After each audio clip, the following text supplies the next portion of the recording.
your door. Who are you gonna call? Anyway, Pippa-chan is mute again, so I have to ask you everyone, do you enjoy this game? I think this game fantastic fun. 1 second, she's still talking. Nani, Pippa-chan? You hear about how the creator of Sonichu fucked his mother? はい、そういうで皆様今日のコラボで終わりました。お疲れ様でしたみんな。Pippa-chan, thank you joining today. I do not wish to collaborate ever again. Today we're going to be discussing the internet myth, the legend, Chris Chan, real name Christine Chandler. And this is something that I found very interesting.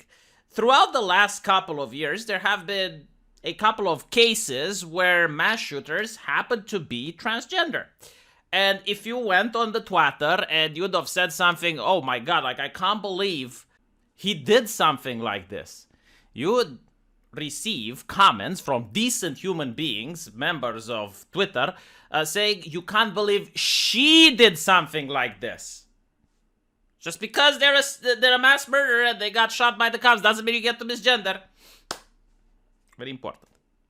But in the case of Christine Chandler, I don't see this happening. It's almost like even the people on Twitter are like, holy shit, we're not touching this with a 10-foot pole. So if you're not aware who this individual is, they're an internet celebrity, I suppose you could call them. I mean, they have had most of their life documented by people who are called Christorians. That is hours upon hours of footage that would make it impossible for me to even begin to describe who this person is. But I can tell you why they are being trialed right now is due to the fact that they have allegedly fucked their mother, which is 80 years old. And as you can imagine, a person that has been in the eyes of the internet for so long, having done this, the internet is ablaze. So they're going to be facing grand jury. And because this is in Virginia, I looked it up, and I don't think that the trial is going to be streamed. Much to the dismay of many YouTubers that like to comment on these particular events. But you probably will get papers coming from the trial that are going to say what has transpired. I personally do not think that Christine is going to be able to hold their shit during the trial because, again, their entire life is documented on YouTube and the internet. And they're not the type of person that can just sit calmly in a room. I mean, we're talking about an individual who, when other people decided to troll them and impersonated them, they would make videos saying, no, this is the real me. Here is my house so you can know that it's me. Here is my address, right? So, like, people started trolling even harder because this person was doxing themselves in order to prove that they're the real Chris and they're not the impersonator. I mean, okay, like, this is the type of individual that if someone talks about a version of truth that they don't agree with, they will start speaking out and they will start acting out in court. And this is probably going to end up with them being exposed from the court. I mean, the trial can happen within their absence. It's going to be a very interesting trial. Imagine if you're one of the people summoned for jury duty, perhaps an elderly woman or a more venerable gentleman, and you're going to sit there listening to the audio that Chandler made available to the internet of how he or she, the way Twitter would correct you, had intercourse with their mother. And again, they do not spare any detail. Like, it is very gratuitous. And even if the trial would be streamed, we would still not have the pleasure of seeing the face of the jury as they're being exposed to internet magic for the first time in their lives.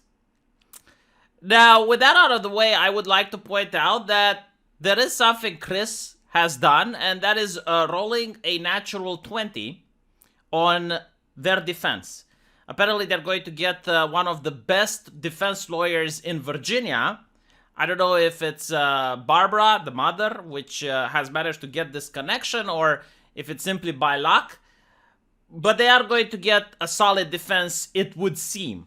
Now, I don't think anyone knows what they're being convicted with. Incest probably is on the table, but is it going to also be the big R, like people like to say? I don't know. Also, I don't know what the defense is going to be. Probably insanity.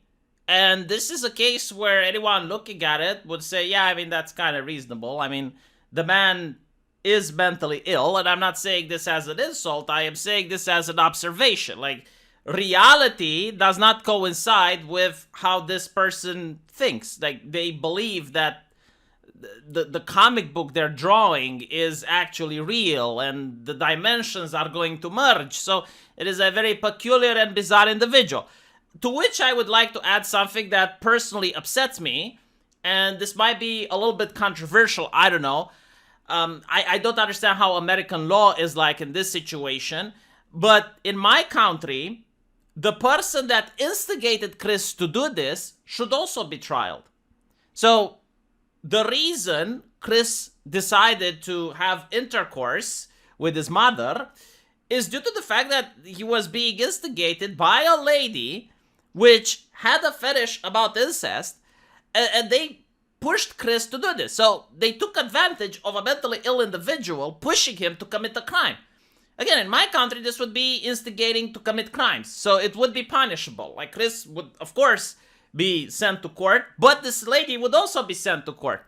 However, this lady seems to be the daughter of some FBI parents, if I'm not mistaken, so she's well connected. Again, I don't know about the legislation in the United States. I don't know if this is punishable or not, but taking advantage of an individual that is clearly not up there, and she was aware of it, being a person that is very familiar with internet magic, what she did, even if it wouldn't be illegal, it's still beyond morally reprehensible. So that's the only thing that I'm complaining about. Like, why isn't she also being attached to this case? Because without her, maybe none of this would have happened.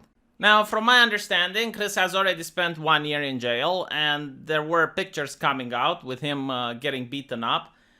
Despite what the feminists believe, that we live in a rape culture, people who have been convicted of sex crimes aren't treated very nicely by other inmates.